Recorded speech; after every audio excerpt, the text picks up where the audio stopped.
There's so much fear associated with hiring team members. I've talked to so many women just this week, even. Two things are going through their head. One is I'm already so stressed for time. How am I going to hire the right person, onboard them properly, get my brain into theirs, and pass off all this information? So they're like, I don't have the time. I'm not going to do it. I can't do it. They're thinking so short sighted. Like maybe it's 60 days of working a little bit longer to make sure they're onboarded properly. But then you start getting your time back, and then you build a sustainable business that can give back to you for years to come. So it's like a short-term sprint to get through it.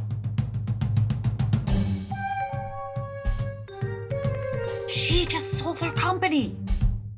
She sat in a room full of men negotiating the biggest deal of her lifetime. Wait, she sold for how much? I can't even believe she managed to get double her valuation. Let's keep this just between us. It is always a great day when I get to interview a woman who sold her business through the Whisper Group. I can't wait to introduce you to Molly Nutt. So then you'll go into that part. Molly sold not one business, but two, with very different stories of each, one of which she sold to a friend. And I'm not going to tell you, I don't want to spoil, but it's like a really, really cool clause in the contract. And the other, she sold when she was just 5 months into the business. It was a part of her original digital marketing agency, and she was able to spin off a division that she was able to sell pretty quickly. She has some really interesting negotiating tips, and she also talks about the value of support during her exit.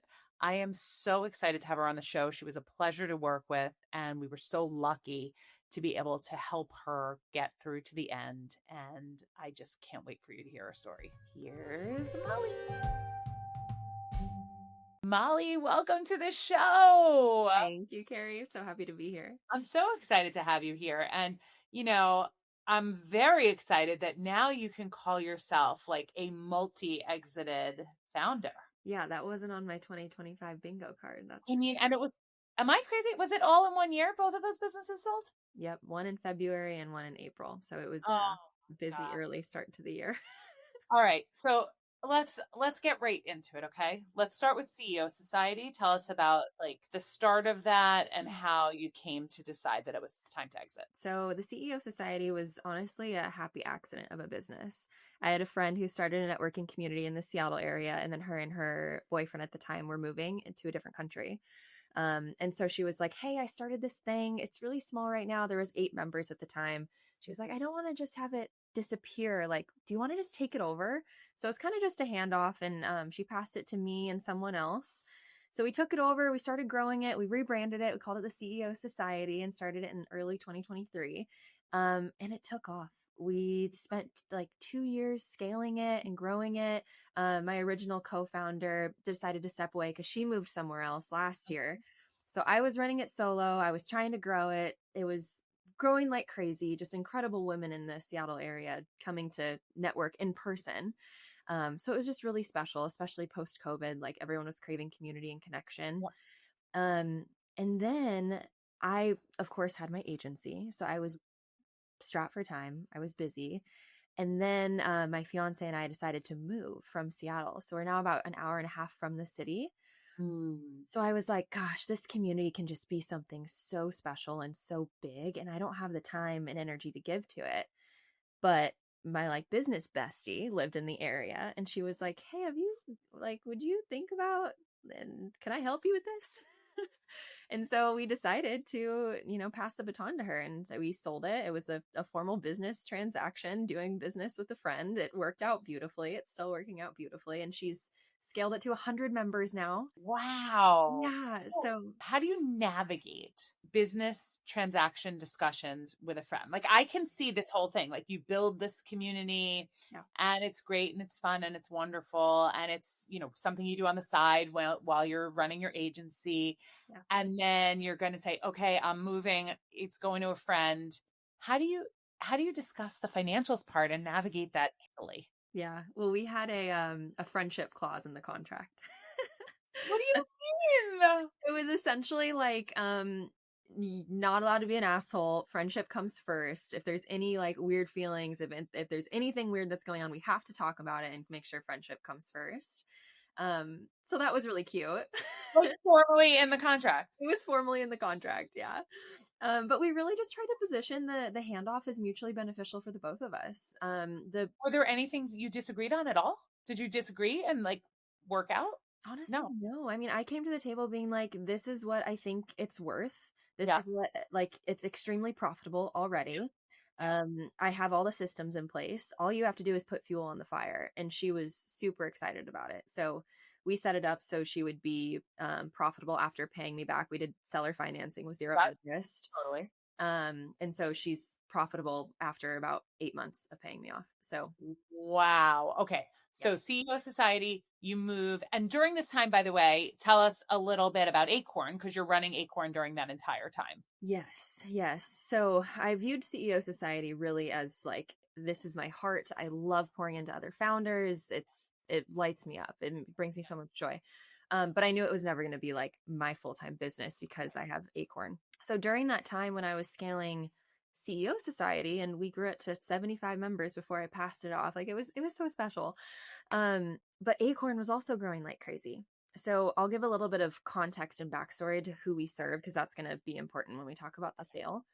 So I started Acorn in 2020, and I started with email marketing and copywriting for service-based businesses. So a lot of coaches, course creators, and online service providers.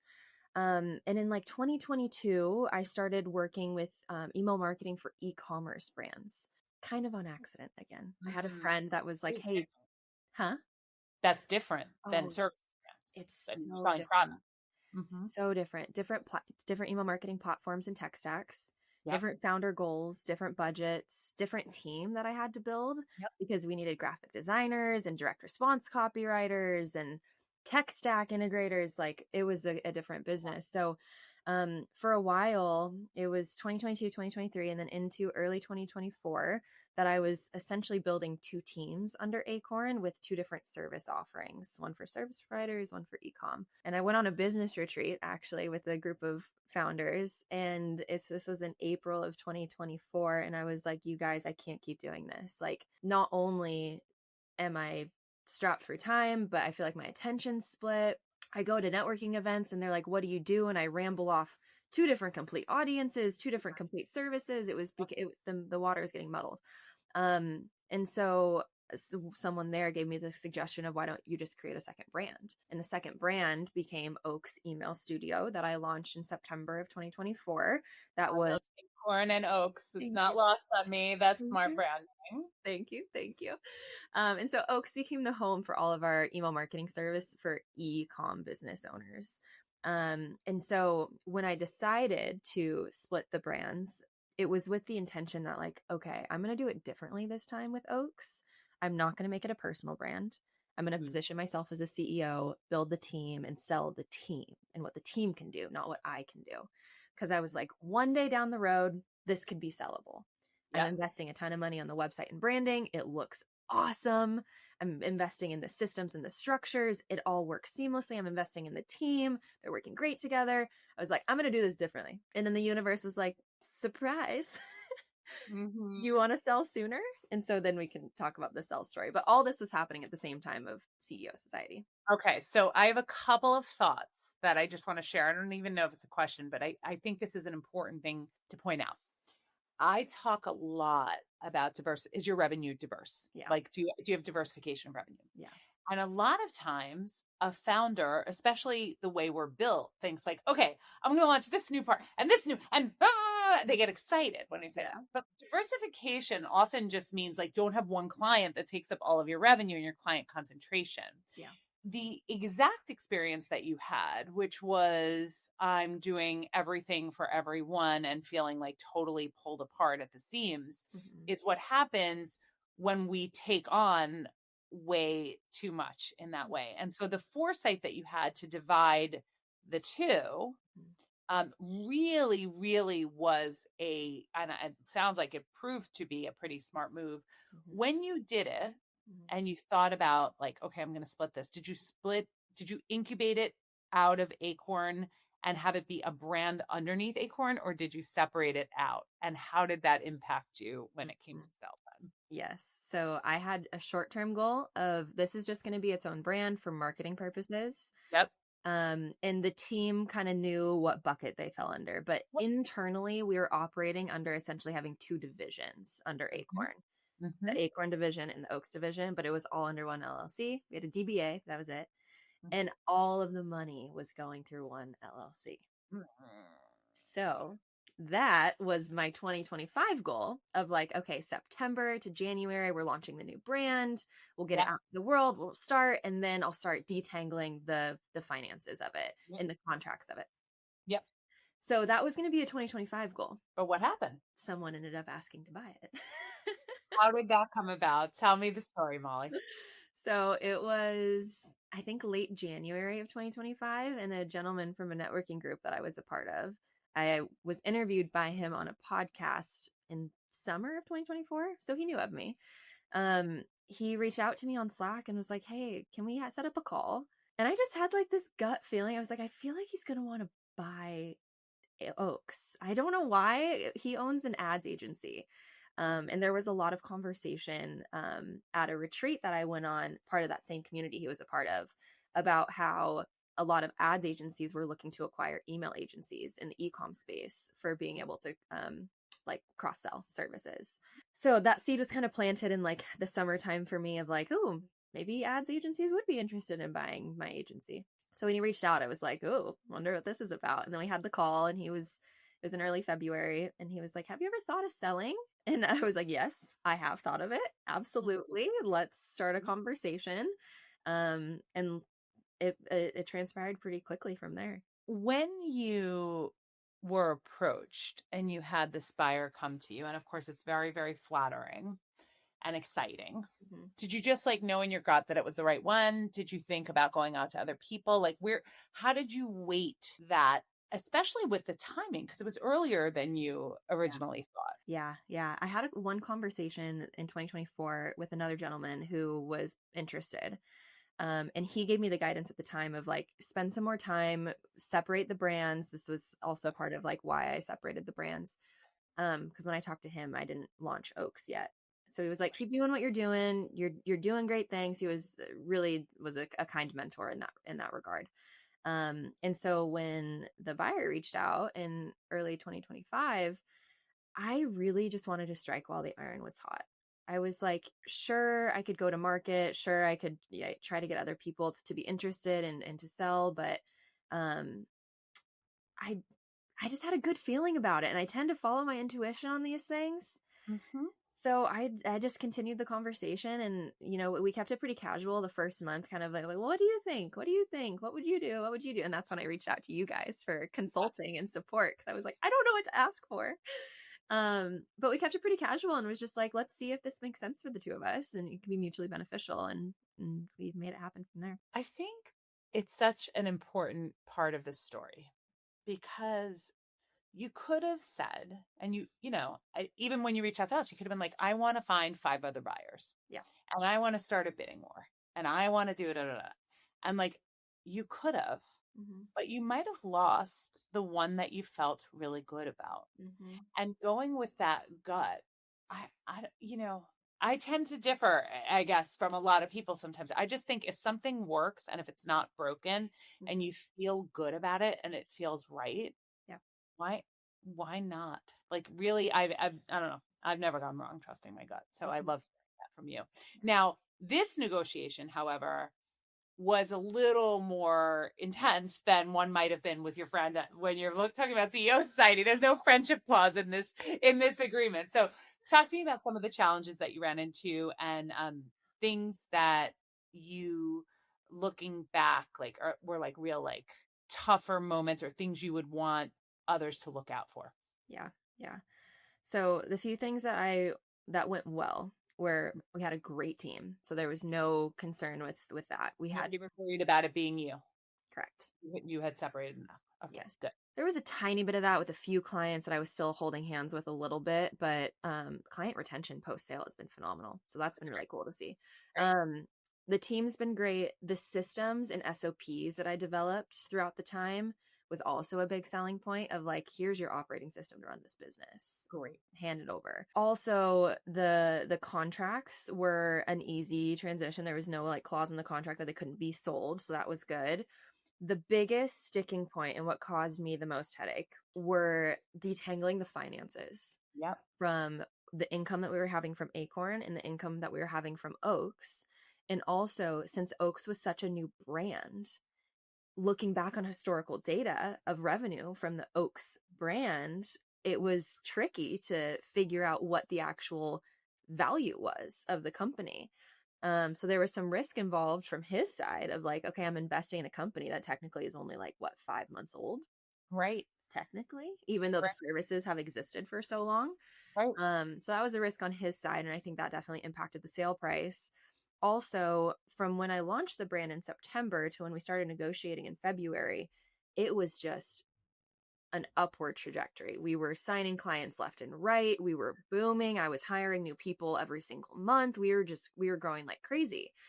So it was also hard to evaluate historical data versus what was actually happening today. Because the data now was so much even stronger than anything that you could have had before, because it was so focused on that email marketing in that way. Exactly. So in his head, he was like seeing the revenue, seeing the value, seeing the clients that were being signed and the value of the contracts. But I could see from his point of view, the risk associated with that of like, there's not 2 years of historical data of this success. This is a newer business, newer success that you're seeing. So we had a lot of back and forth around that. How did you navigate that? Like, where did you come? Do you feel like you met in the middle? Do you feel like it was a space where, did you both feel happy after you got through that negotiation, I guess is my question. Yeah, I think we did meet in the middle. I don't have seller's remorse by any means, but there is that like tiny point in my head that's like, at the rate that we were growing, if I would have kept doing it for another 6 months to a year, I probably could have sold for a ton more. But there may not have been a buyer. But the economy has been unsteady. But all these buts. So you never know. But that was the hardest part for me to wrap my head around, differentiating the current reality and the historical data of the business versus like what I knew he was stepping into with the business. He was buying potential and Exactly. you were selling potential with a limited amount of historical data. Yeah. So when you sell potential, how do you position that in a way that feels truly credible? Are you using because everybody wants to sell on potential, you actually did. Was it that you were able to, did the history of Acorn help or hurt? Or like, how did you sell on potential in that way? Was it the limited financial data, Acorn? Like, how'd you get there? Yeah, we really looked at the past 6 months of data. And also took into account the last 3 months, because the last 3 months is when a lot of the growth was happening. We also looked at, how many leads I was getting month over month and how we were tracking those leads and how he was receiving all of those past leads as well. I think the historical data of Acorn, if anything, just gave him validation of how I run the business and the lasting, or I guess historical context of success that he was walking into. Like, it wasn't just a 6-month business fluke. I've been doing this for 5 years successfully. So I think that was some confidence on his part of, the founder that he was getting to work with. Yeah. And so you kept Acorn. Yes. And you sell Oaks. Okay. So the Oaks has left the building and now you have Acorn. Yeah. Does it feel, how did it feel? Does it feel different? Like what's that experience like? It's like here, I'm going to sell one part of the whole being. Like, so tell me a little bit about that. Yeah, it was a transition for sure. We had in the contract to do 6 months of support post sale. So that kind of, it was a soft landing of like slowly removing myself from it. And I think we worked together really well in making sure that the team and the clients were set up for success. I feel really fortunate. The gentleman that I sold the business to has just been phenomenal. Like, really, really happy with working with him and supporting him along the way. But the last 6 months, it was, supporting more in the beginning, slowly a little bit less, handing off more, stepping out more. So it was a nice soft landing, but I just feel really excited being able to focus all my attention on like one business and one goal, because my attention was so divided for 2 years with CEO Society and Oaks and Acorn. So it's been really pleasant. Do you think you'll stay with one focus, or do you think you have, another thing in you, a next act, an additional act, a side hustle, if you will? Always, Carrie, always. I can't stop. Practice. This November, I'm actually launching Mentorship. So that's kind of I wouldn't call it a side hustle, but like an extra something that I'm exploring and having a lot of fun with. I want to be helping the founders that are experiencing they're in the day to day. They haven't hired the team to support them fully yet. They don't have the systems and operating maps in place to be able to step out of the day to day. Because I know when I started making those decisions and making those moves, it not only allowed for the exit and the sale of the business, but it allowed me to get a lot more time back in my day and not feel so stressed out all the time. How did you, I guess this is just coming a little back to earlier in your life. Like, to me, I hear like a lot of different businesses, a lot of good bets you took and chances you took, and like really going for it. And where did you learn that, do you think? And tolerance for risk? Gosh, I played sports all my life, so that probably had something to do with it. Was always, captain of the sports teams, the student body president. I was the overachiever in the academics in the sports world. Were you the eldest daughter? Like oldest daughter in your house? No, I was actually the youngest. Oh my gosh, it's amazing. You have eldest daughter energy. Maybe, yeah. The new T Swift song. Yep. So I'm sure it was that. I think the sports and pushing myself. I played softball in college, so I think I learned a lot of resilience and you really get out what you put in, and those late nights studying is how I ended up with the 4.0, and the early mornings workouts is how you end up on the starting roster or not. So I'm sure it was a lot of that growing up. And if not, you try again. Yeah. If not, you try again. Mm-hmm. And I think that's key. So, okay. Now you are, it's funny, it's sort of full circle what I see. Like with CEO Society, that was like your heart. And I feel like now you're going to mentorship, which is also heart. Yeah. And really fulfilling that part. And so now you're doing that for women who are growing. What's one thing that you want them to know about building a business to scale, to sell? There's so much fear associated with hiring team members. Yeah. I've talked to so many women just this week even, and two things are going through their head. One is, I'm already so stressed for time. How am I going to hire the right person, onboard them properly, get my brain into theirs, and pass off all this information? Mm-hmm. So they're like, I don't have the time. I'm not going to do it. I can't do it. But they're thinking so short-sighted that, yeah, like maybe it's 60 days of working a little bit longer to make sure they're onboarded properly.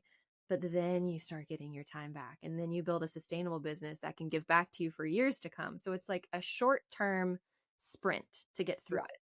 Yeah.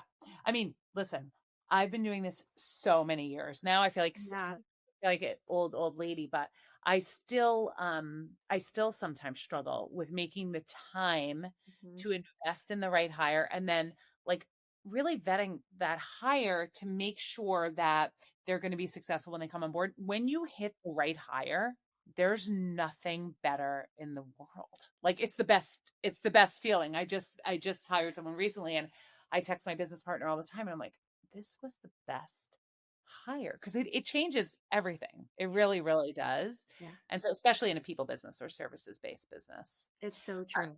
Yeah. I know you work with the Whisper Group, which is wonderful. Wonderful. What kind of support was most valuable to you when you were going through this type of process? It was having someone that's experienced it before to ask like what's normal, what's expected. Working with Maggie, she was just so helpful. What do you call it? The bat phone, when you just like call up whenever you need the support. Oh, the bat phone. That's my favorite. Yes. That's for group. We have the bat phone where you can call us anytime. Yes. And we really do answer around the clock. It's because it's the heart. It's exactly, when you build a heart-centered business, it's very important to give that of yourself to it, like to make it an authentic and true experience. Yeah, Awesome. that was Awesome. so helpful. I remember there was one night, it was like 6 o'clock my time. So Maggie's on the East Coast, so it was like 9 o'clock at night. Yeah. So I shot her off a text. I was like, this isn't urgent. No, like, it's okay if you don't respond. But I just got this message from the buyer. He's asking XYZ. I don't know how I feel about it. What would you do? Should I push back? And she just gave like such honest and helpful advice. So it was those moments that I was like, do I stand up for myself in this? Do I ask more questions? Is this Yeah. normal? Do I concede here? Do I push here? I wanted to make sure that the negotiation was always just like really positive for me and the buyer. Um, Yeah. and we stayed in like a really positive headspace. The end gets really, it's hard to maintain that. But I think if Mm-hmm. you can maintain it feeling like relatively pleasant for both, you end up winning more in the long run. Like I firmly, firmly believe that. Like if Yeah. you can keep it like airing, choosing to believe the intentions of the other person are good. It's even how you described his perspective Mm-hmm. on the revenue. Yeah. Like you were like, but look at all the potential. And he's like, okay, yes, but there's limited data, and having to come to the middle. Mm-hmm. It sounds like you navigated that really well. And it's such a wonderful and practical description of how negotiations work in these Mm-hmm. things. Yeah. Yeah. I think that was definitely key. And really what I would recommend to anyone that's going into the negotiations is like assuming that they're operating with your best intention at heart and trying to understand their point of view. Or even exploring like potentially still working together in some Yeah. capacity, me helping with sales for the business and marketing. Yeah. So we're like kind of figuring out what that could look like in that partnership. And we were just having a conversation. I was like, yeah, I can see how you're coming at it from this point of view. Am I missing like your perspective here? I'm thinking about this. Let's have a conversation. So I feel really, really blessed to have that relationship Oh, with the owner. that is wonderful. Well, Molly, I'm so happy I had you on the show. Wait, if people wanted to like take advantage of your mentorship because Yeah. your work is really great, are you forming something formal? How do they reach out to you? Yes, yes. They can go to my website. It's Acorn Digital Strategy NW for Northwest. And it's called the Growth Season Mentorship Program. So that's in the header. I tried to do some type of subtle nod to like Acorn with growth and like Oh, I love we'll it. see. We'll see. I get it. Well, I'll tell you, I immediately got Acorn and Oaks. So I really gonna be, yeah, it needs to be like you're launching a new branch. You're doing something. I'll keep thinking on it. But hopefully also you consider advising for the Whisper Group too, because there are plenty of people that are similar, in similar shoes as you in those stages, that your wisdom is just Mhm. fantastic. Oh, thank you. I've been posting a lot of stuff on my Instagram account too. It's molly.nutt, my last name Nutt. So they can follow along there. I've been having some fun with that. Wonderful. Okay, everybody follow Molly because she's the best and this story is awesome. Thanks, Carrie.